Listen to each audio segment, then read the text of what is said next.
Good evening, everyone. I request all the participants to wait for a while. We will be starting a session within few minutes.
Good evening, everyone. I, Vanshika Agarwal, welcome you all for the workshop on Machine Learning and Data Science Concepts and Applications, a workshop which is organized by Computer Science Department of ITM University under Industry Institute Interaction Center of Excellence, jointly with Educare section of Nelumbus Technologies. So today is the last day of the workshop, and I hope that you all have learned enough from the last 4 sessions that happened. And today we are going to have a very interesting session, panel discussion facilitator by Sir Gaurav Sharma.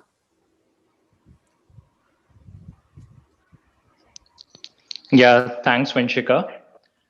Uh, Hi, everyone. so just I have to give you a brief intro. Sure. Yeah. Um, so I would like to tell you a very few things about Gaurav Sharma sir. Rest he will already talk to you. Gaurav Sharma sir is working as senior research engineer at American Express AI Labs. He has experience of more than 5 years in AI and machine learning and product management. I hope that you all will find today's session really interesting. Over to you, Gaurav sir. Yeah, thank you so much, Vanshika. So, hi, everyone. Good evening. So, I hope that everybody is doing great and staying safe.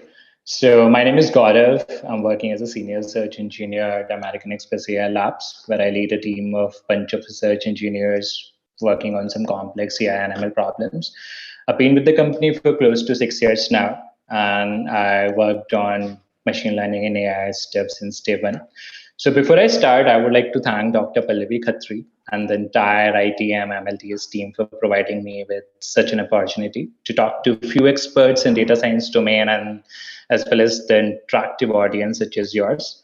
I would also like to welcome all the panelists for today's discussion, and let me introduce them for the audience first. So we have Dr. Pallavi Khatri, who's working as a professor and coordinator, Center of Excellence at ITM University. We have Dr. Kshitij Sharma, who's an alumni of EPFL Switzerland and currently working as a senior researcher at NNTU. Next, we have Dr. Akriti Nigam, who's working as a professor at BIT Mesra Computer Science Department. We also have Mr. Akshay Sapre with us, who's a senior consultant with Deloitte and has an experience of close to 10 years. And lastly, we have Mr. Neerav Agarwal, who's working at Microsoft India Research and Development and has an experience of close to 8+ years. So I would like to welcome everybody and then really want to thank all of you to take out time and then to be a part of this panel discussion. And I hope that everybody would really gain a lot of insights, will get a lot of idea about the topic we're going to discuss in detail. So the agenda, or I would say the topic, what we have for today is really the data science as a journey from campus to corporate. So the idea is to talk about that what are the initiatives for different colleges, be it IITs, triple ITs, ITM, or other universities, what we have in the area of machine learning, data science, or computer science, are providing as a curriculum to provide data science education, and how somebody can plan better in order to start their career as a data scientist. What are the some do's and don'ts during your time at campus, and how you can prepare better yourself to get an edge when you land a job opportunity in the area of data science. So, as we know that the most important aspect right now, or the most important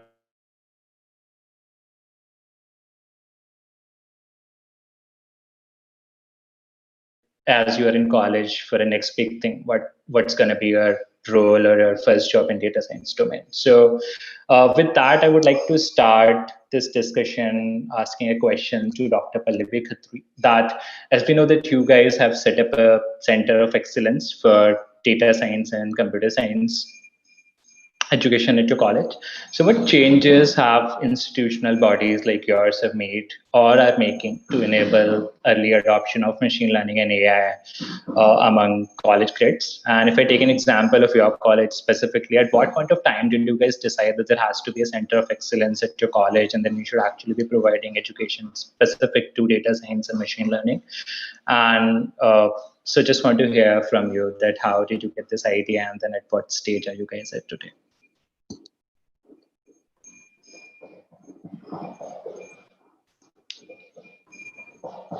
Thank you, Gaurav. Thank you so much.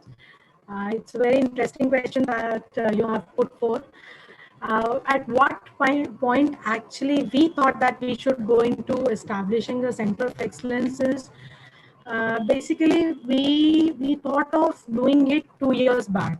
Almost our center of excellence is now 2.5 years old.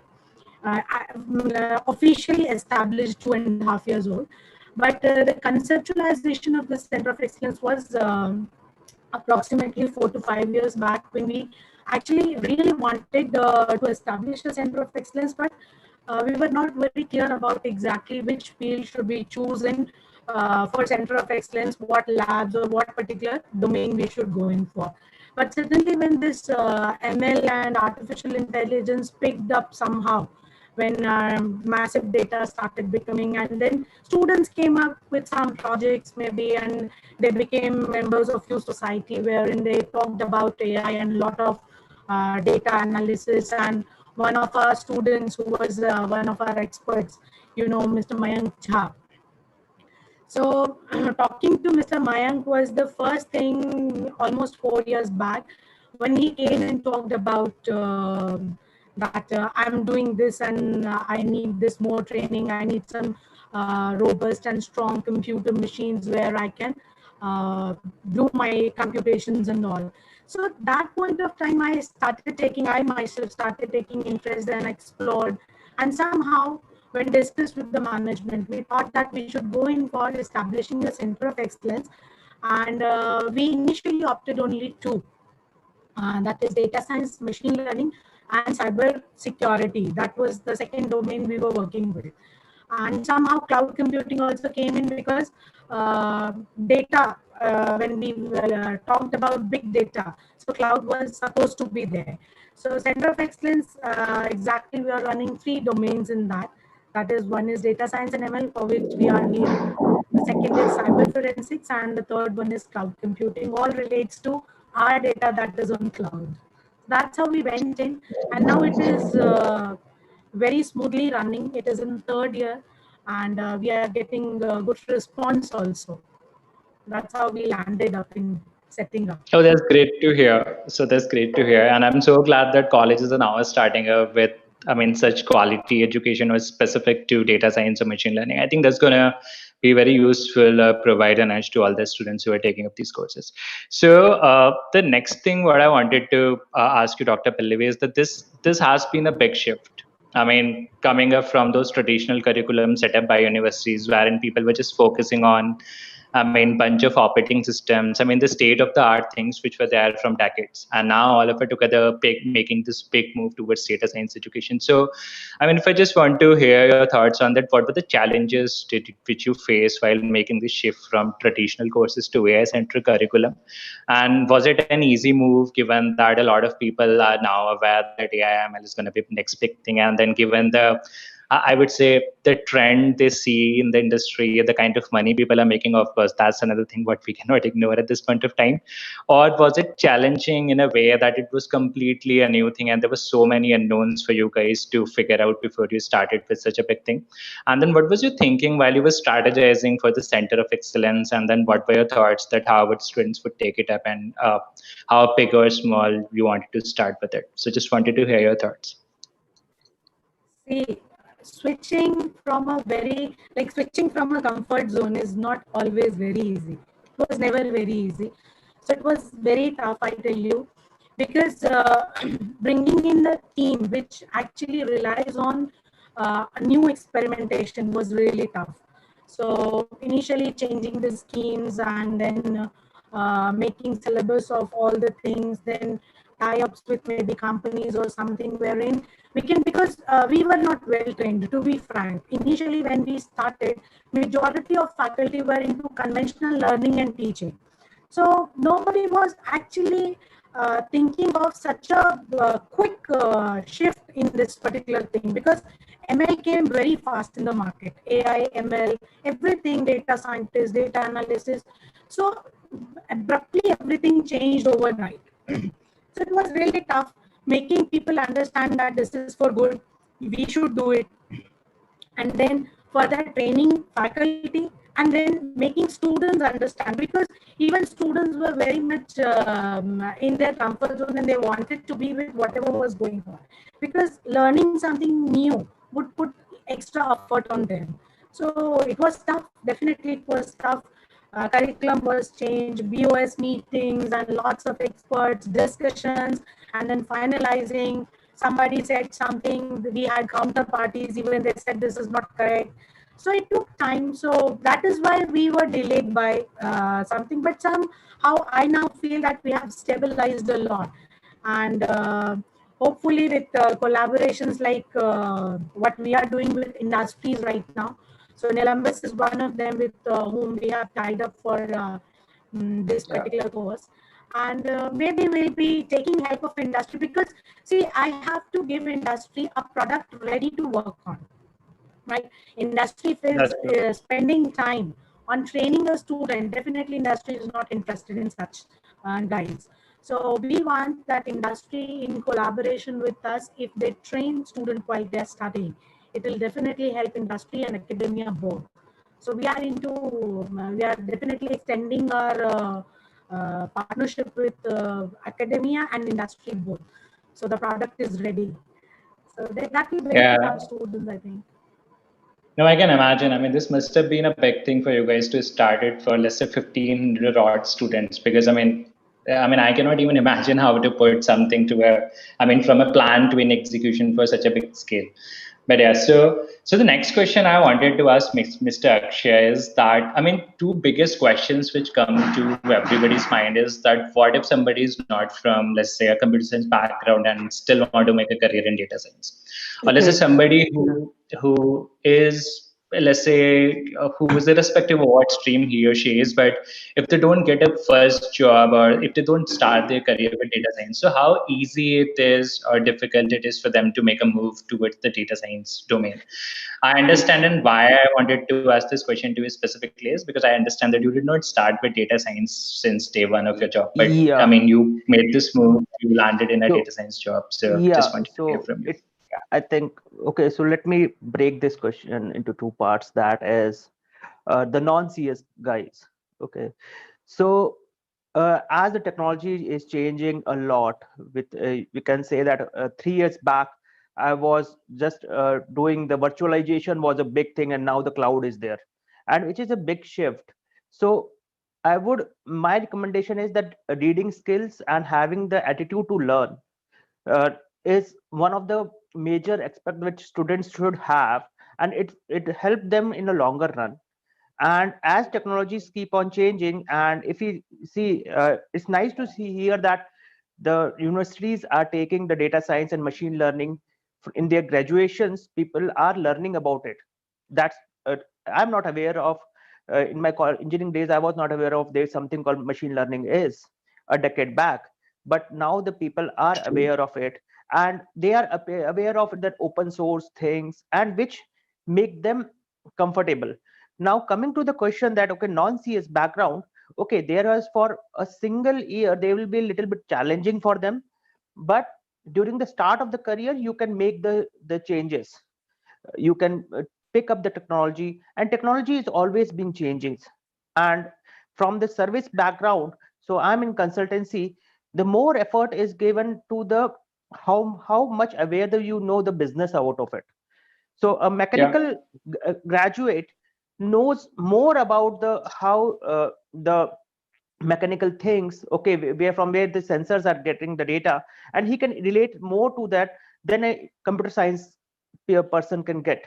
And from the programming side, which I think which is a must now, it's a must skill which everyone should be aware of, uh, because it will help students and the industry specifics uh, in a longer run. And post COVID, so this is what I faced single-handedly.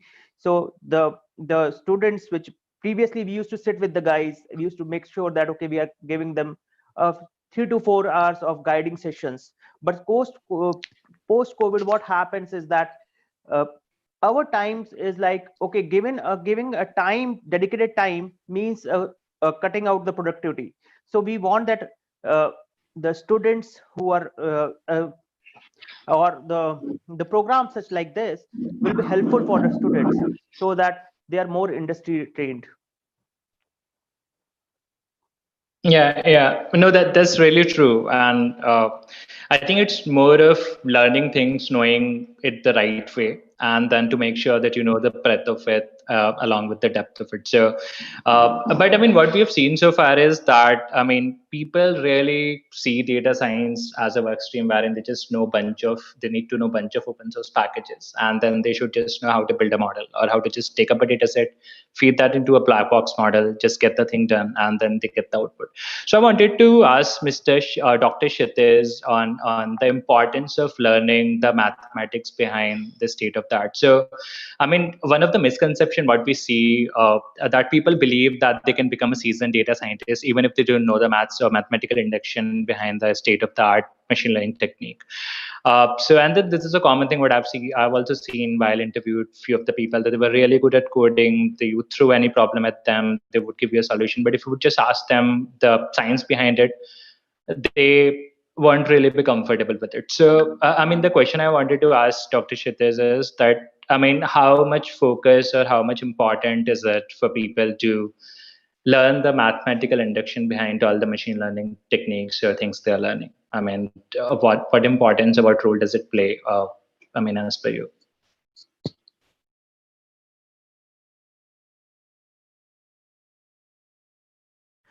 Depending on who you ask, the answer changes from a lot to just a little bit, right?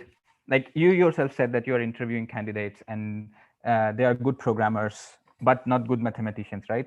So I read it somewhere that they said that a good data scientist should have two qualities. He should know programming more than mathematicians, and he should know mathematics more than programmers. So I think that's a perfect kind of balance between mathematicians and then programmers who want to be data scientists. There are tons of blogs that talk about like a list of mathematical principles that you need to know. For example, like starting from linear algebra, going up to optimization and differential calculus and whatnot. But what I feel like is that the amount of maths that you need to learn before becoming a data scientist is really a question of what you want to achieve. So for example, there are data science positions that are both in industry and academics, right? Like I'm more from a university point of view, is that sometimes you don't need to do deep learning. Sometimes advanced methods don't work as well as the naive methods work, right? And in that case, the idea is that you know simple probability theory, you know some sort of linear algebra, some sort of optimization, to just have that intuition behind the black box that you're using, right? And in that case, you don't need those advanced differential calculus, integral calculations to do more advanced stuff. But if you want to go, for example, a job in DeepMind, of course you need how optimization routines work, what are the subtle changes that you can do in parameter tuning or the parameter tree pruning that works. So it really is up to the candidate what he wants to do, or it's up to the position actually. So for a normal data science position, I don't see that they need to learn complex hill climbing algorithms or things like that. But for more advanced like reinforcement learning, then I would say yes, go learn all the optimization mathematics and the advanced mathematics behind it.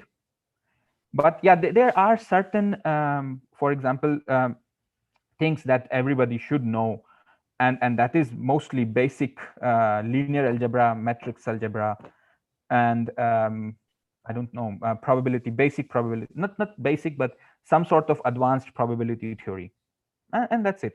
That should be a very good entry point to data science job. But more deep you go, the deep you learn. And as Akshay said, that you should have this attitude to learn more and more, because now there is auto ML, and soon we'll all be out of jobs. But that's maybe another it's topic altogether of debate. different debate. It's altogether a different debate. But yeah, the idea is depends on what you want to do. You can of course there is, as I said in the beginning, you have to be a little bit better in maths than rest of the programmers. Yeah. No, that's really helpful, Dr. Kshitij. And I mean, as we are talking or discussing about these do's and don'ts, and then how much one should know versus how much they can leave to a specific kind of role they're looking for.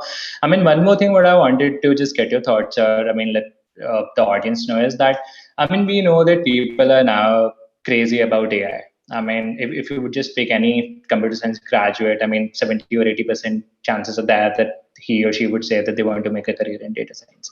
So, but at the same time, we should also be focusing, or we should also know that not every problem which is solvable by AI should be solved by AI. So, and then there has been an immense debate on this question that, I mean, nowadays there are people, there are a bunch of folks who are just blindly applying ML techniques, AI solutions to solve problems which can be solved by state of the art. I mean, non-rule based solutions, but I would say by non-ML things.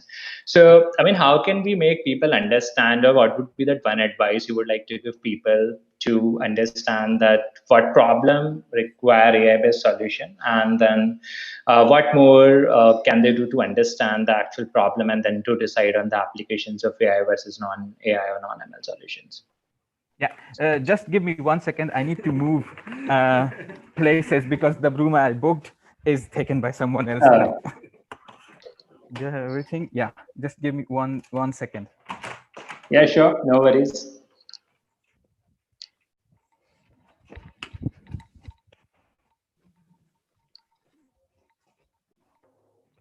Yeah, my time was up in that room already.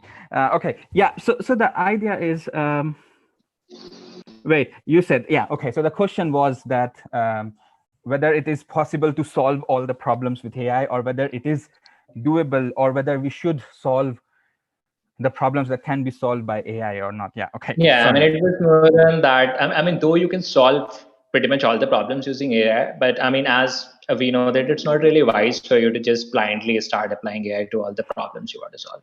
So, I mean, That is how true. crucial it is for people to, not just outclass, or I would say not just stop considering the non-AI solutions for problems which could be solved by non-AI.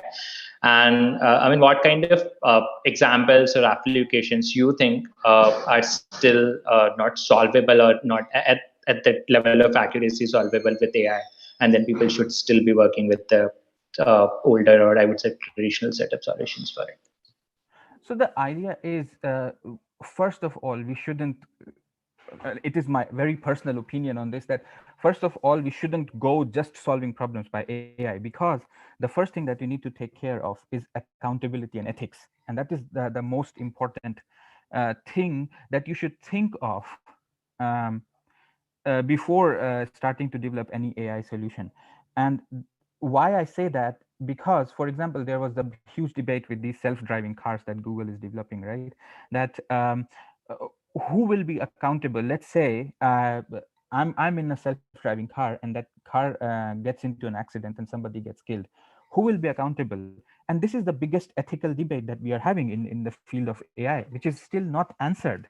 We don't know That's whether true. the programmer who did like the low level developer who made the optimization, hardware optimization is accountable, or the AI developer is accountable, or the driver is accountable. Who is?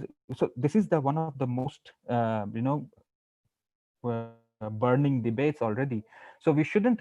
So to quick answer is that no, we shouldn't go for AI solutions directly unless there is no other way of solving it. So for example, there are still a good midway is to always have a human intervention, right?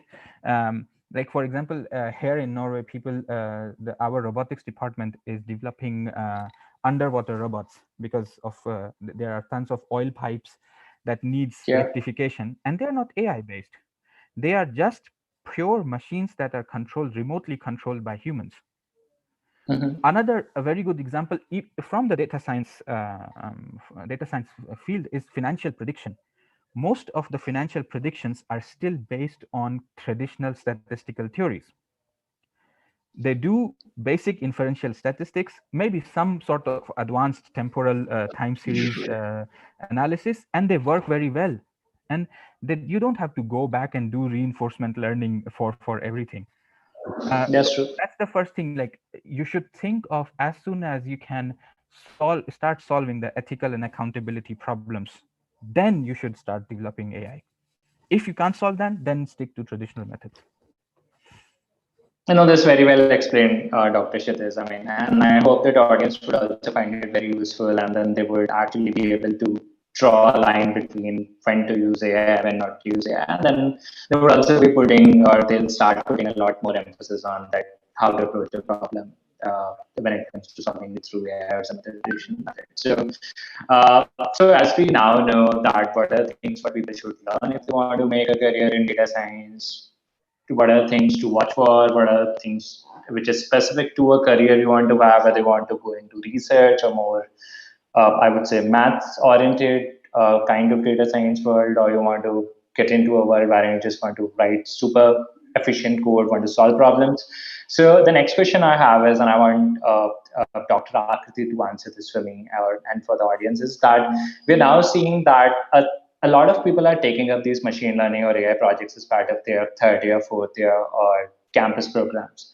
And I'm pretty sure that you must be supervising many such projects currently. But the question what I have is, or what I want to ask you is that how do you really help a student when somebody takes up this AI ML based project with no background in machine learning? Because I mean, at some point of time, you want to start learning these things, you want to take up big projects, but I mean, it is always different for a person who has an understanding of this versus somebody who want to build from scratch on it. So just wanted to hear from you that how do you really help people who don't really have a background in AI ML want to work on ML projects, and then how challenging is it to make this student deliver on the projects, considering that there are always strict semester timelines, you always need to deliver on projects within 6 months or so, and then there are always strict and then the outcome which these universities are, I mean, these coursework desire are usually of high accuracy or outcome. So just wanted to hear from you that how do you really deal with such situations?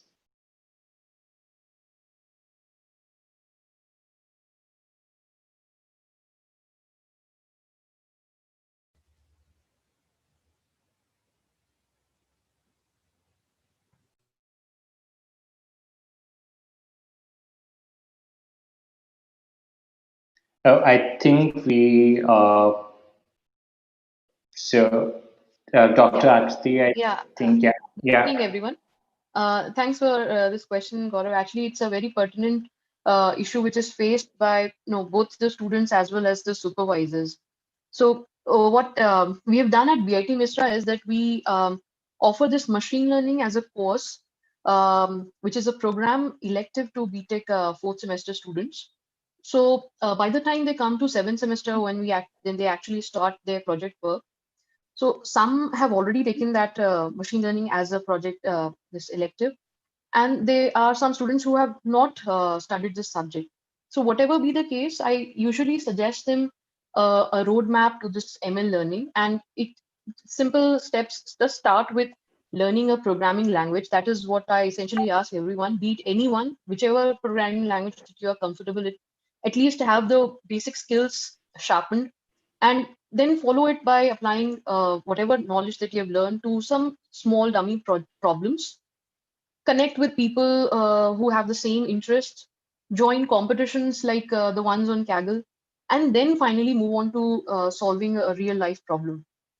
Okay, so we already know that like machine learning is something very broad, and it's very difficult for students to even for the supervisors to expect them to learn everything in a short duration of, let's say, 6 months or Yeah. a 2 semester program, right?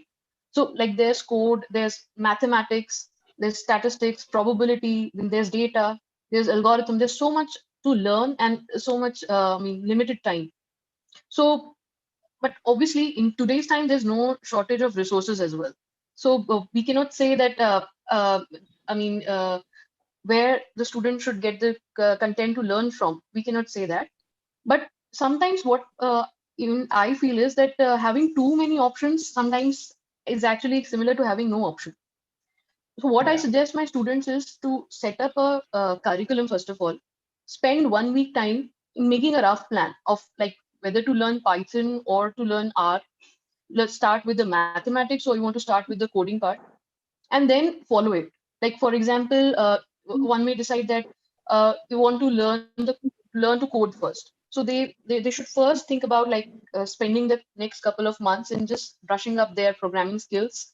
And let's say student decides to learn Python, that would be the language that he or she uses for his project. But this actually brings a clarity for the next couple of months of what has to be done. Just need to search for the proper books, and obviously there are plenty of courses online, whichever interests the students the most. That is what I first of all suggest. And once you have this curriculum there, then there's no wasting of time, like trying to decide what would be the best way to go about. So like now students can also decide, like out of the plenty stack of ML tools which are available nowadays, which one I mean, they should choose. ML, it's something that is continuously, I mean, this technology is continuously evolving. So there are plenty of tools which are coming up on a daily basis. So out of these widely available tools like Skylight, TensorFlow, 9, Zika, which tool they want to work on. So spending that initial time to brush up those skills, brush up their working on those tools is what I suggest them. And I also encourage them to, I mean, not only the PG students who have a little research bent of mind, but I also suggest my UG students who have taken up projects under me to look for these research papers, research articles, and develop that habit of reading the articles. So this not only helps them to get a comparison of two or more related techniques, okay, and highlight what their relative importance is before they actually start the implementation work. Then what one problem that we usually faced was that students usually they get stuck up in some problem, and they would sit idly, and probably they would not be able to solve that problem. So for that, what I encourage is weekly reporting and monitoring the problems. Because sometimes this happens even I mean, I remember being a student and having got stuck in some problem. What I used to do was I had this inhibition of going to my supervisor and asking him or her how to solve this. Okay, this may be a coding problem or anything like that. So what we do is we discuss such issues on a weekly basis, and we encourage the students to read through these online technical forums, and also ask them to participate in them, so that there are plenty of problems that immediately get solved without even going to your supervisor. They get solved by, I mean, if you get the habit of going through these online forums, technical forums, you post their problem. I mean, the students can post their problems and get it resolved there itself.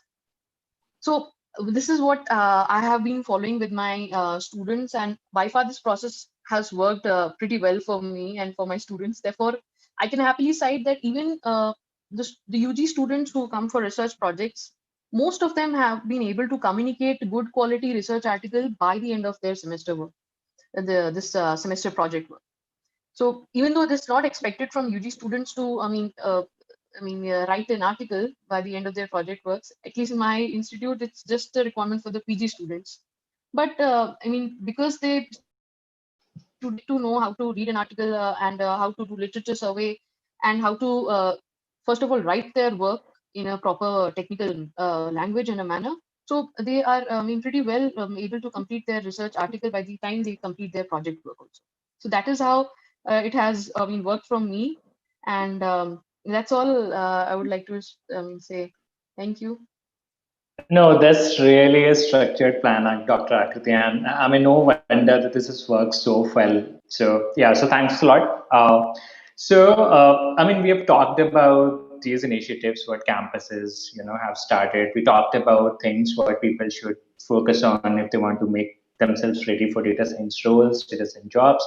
We also talked about things what are important, specific to a domain.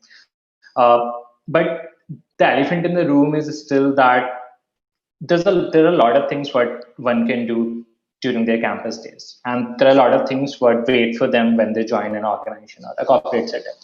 Now, if I just ask Mr. Neerav that what are thoughts on the differences between the AI educational ecosystem? So we heard Dr. Pallavi and Dr. Akriti, and so what are those things which are still different when it comes to the data science education in campuses versus the kind of work what people do or the corporate expect people to work on during their jobs. So, I mean, we understand that the kind of project what industry throws at people are more data hungry, they're complex in nature, they have very sophisticated benchmarks to compete against. But I mean, if you could just talk about a few things what are different in terms of what people are learning here, considering all the new things, all the new courses what we heard of, and what are those things what are still there, and then make that gap between what exists today at campus side versus what people do at corporate.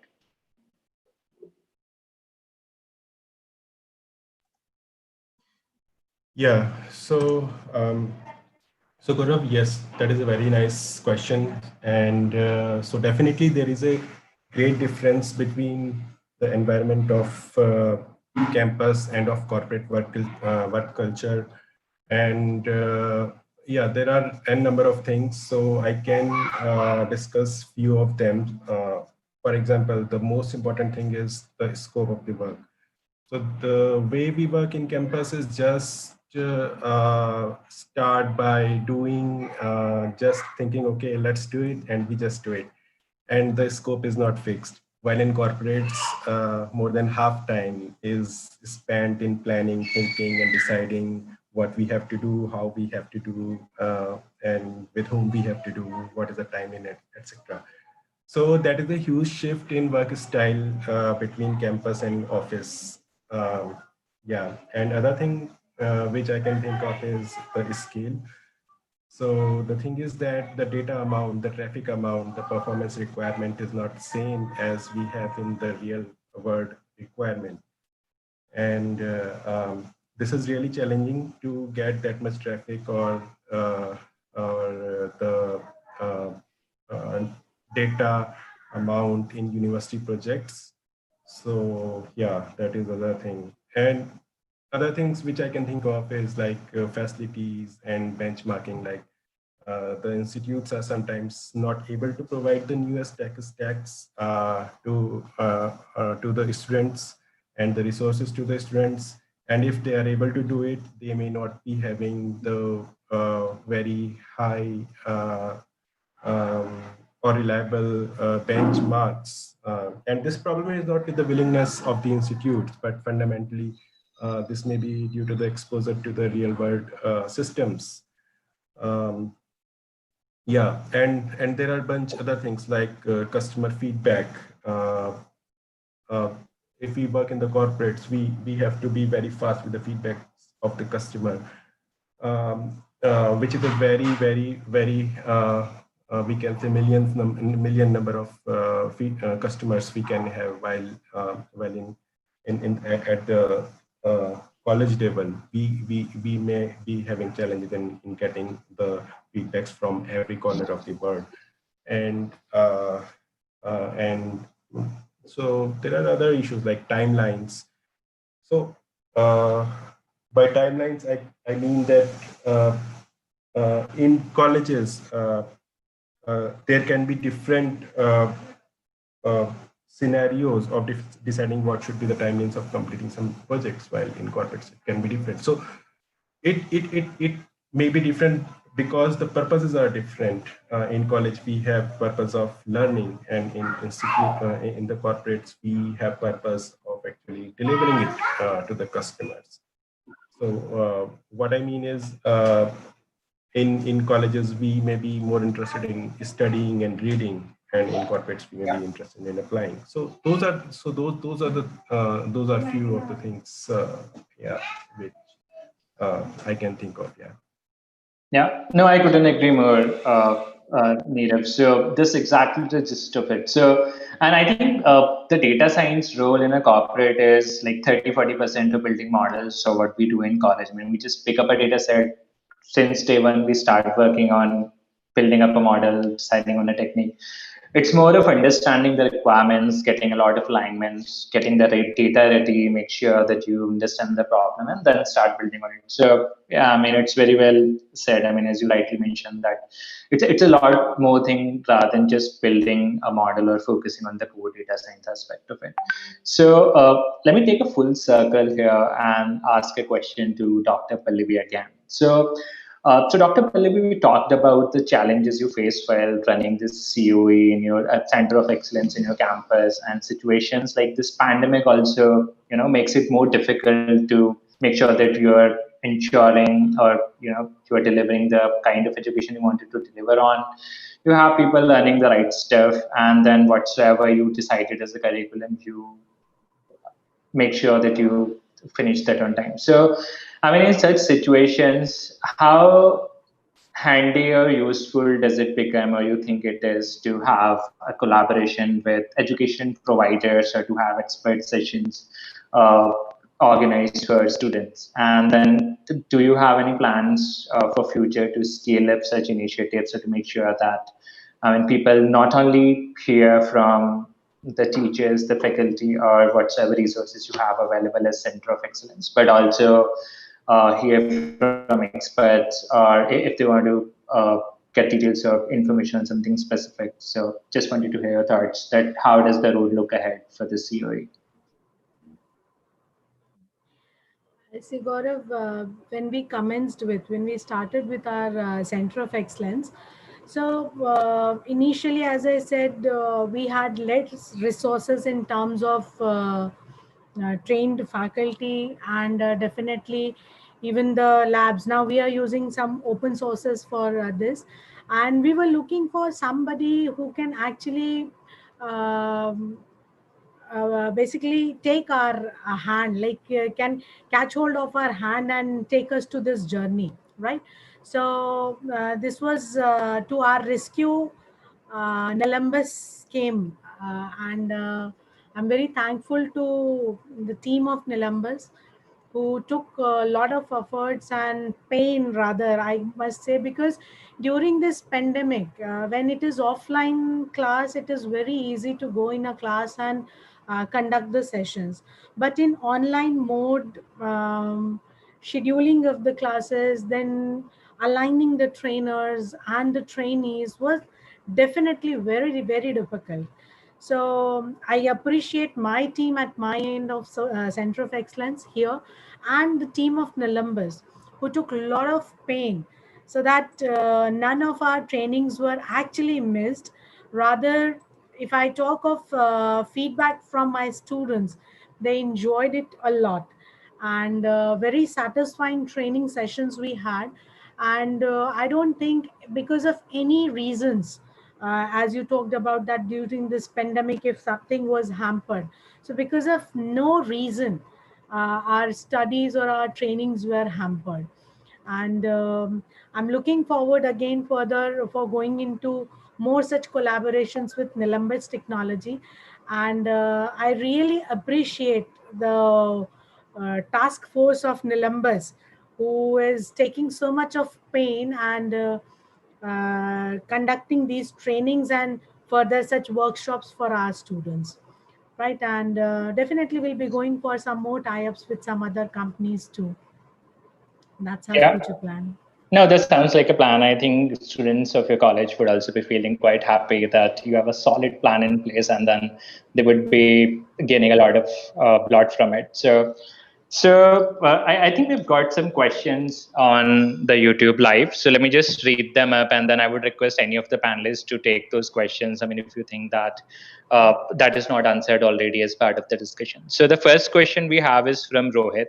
So Rohit want to understand that if there could be a roadmap for students to become a data scientist, and then what would what would it take to make a transition to data analytics for business or for a company? So Rohit, I hope that you must have got your answer. So Dr. Akriti talked a lot about how somebody can put a structure or can create a plan to understand that what would it take to learn data science. I mean, even if you're starting from scratch, and then what are the things or what are those steps you can follow in order to become a job ready person, or maybe to pursue this as one of the key project or thing of yours. So we have another question from Paris, who want to understand if there's anything specific for BCA students in beginning. So it's all for same, Paris. So irrespective of what background you are from, what kind of course you are pursuing. I mean, if you want to learn data science, the number of steps or the approach would still be the same. You understand the technology, you pick up one language, you decide that how much and what kind of job you want to prepare for, and then you just follow that plan. So I mean, again, I think if you heard Dr. Akriti talking about a plan for a student who has no background in data science, I think the same plan is going to work for you as well.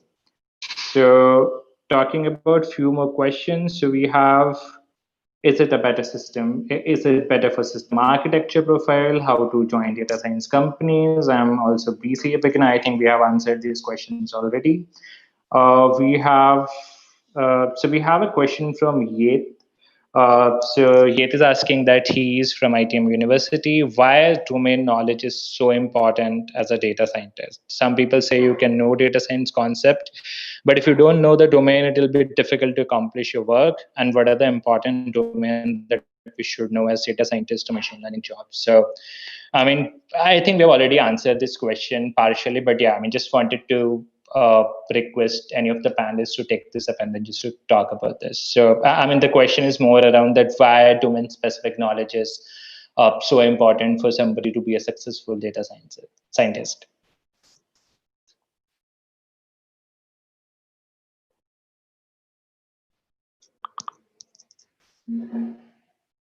Or maybe I can take this up. So yeah, I mean, just take an example. So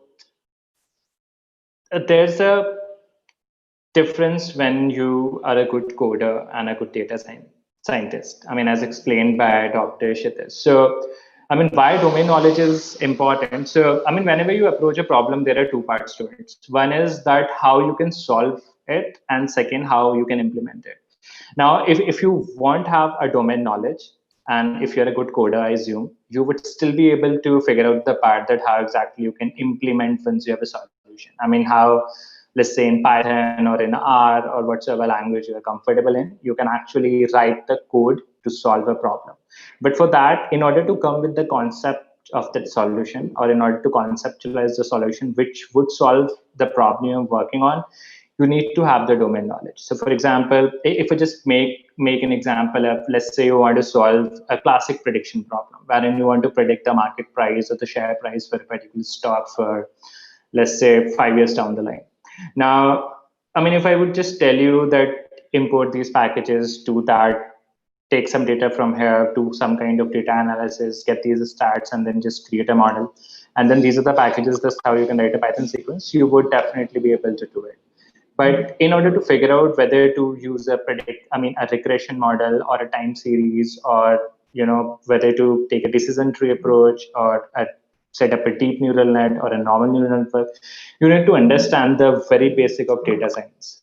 So, I mean, as Dr. Kshitij mentioned, that, I mean, you could be a very awesome coder, but that is just a prerequisite, or I would say a partial prerequisite for you to become a data scientist. I mean, that's even if you're an average coder, but your fundamentals are right, you have Stack Overflow and Google with you. So that's why domain knowledge is so important for somebody to understand that how to approach a particular problem and then to solve for it. So I think these are the questions what we had. So we don't have any more questions.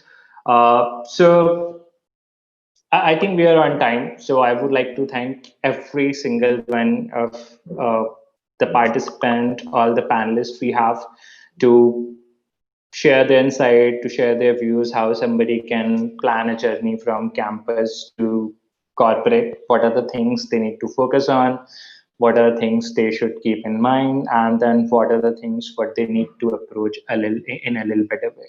And I'm pretty sure that ITM, with such a well-planned COE initiative, would definitely provide an edge to its student, thanks to people like Dr. Pallavi, who are working day in, day out to make sure that they are executing the plan very well. They are making sure that the best education is being delivered when it comes to data science to their students.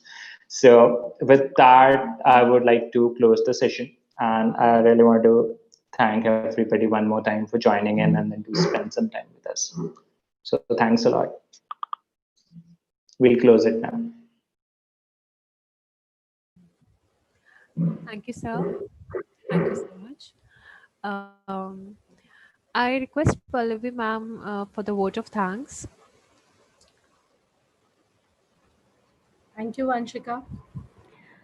So it was wonderful, a lovely 3 days we spent with all of you. And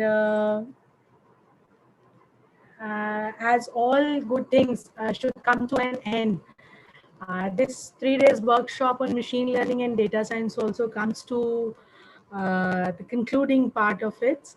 And I would like to thank on behalf of ITM University Center of Excellence.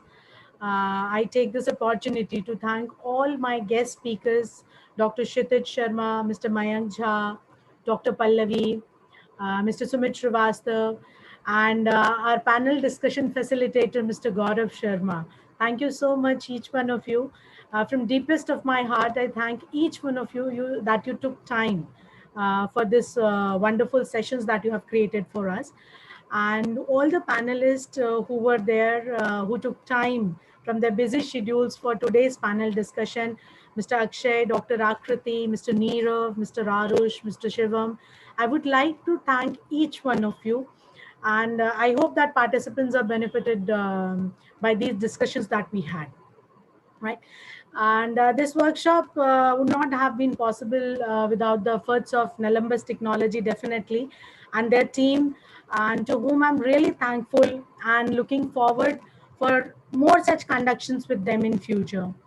I would like to thank Honorable Chancellor ITM University, Srimati Ruchi Singh Chauhan, Honorable Pro Chancellor Dr. Daulat Singh Chauhan, Honorable Vice Chancellor Professor Ranjit Singh Tomar, respected Registrar Sir from ITM University, Dr. Omveer Sir.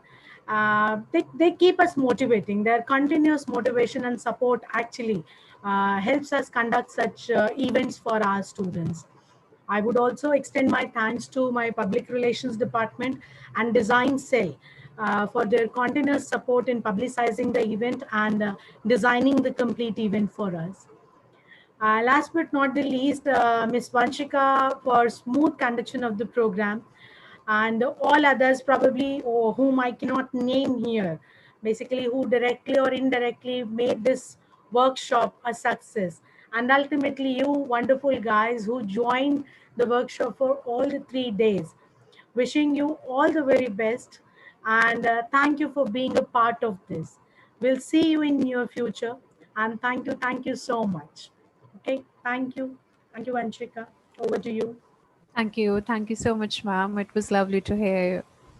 I request all the participants to kindly wait till 12th of October for your certifications. You will be provided with your certificates till 12th of October. And I thank all the speakers, Pallavi ma'am. It was definitely a great effort which made it happen. And especially our participants who took interest and joined us and asked their queries and made this event more good. So I think that's all. I thank everyone to join us. Thank you so much. Have a great day, everyone.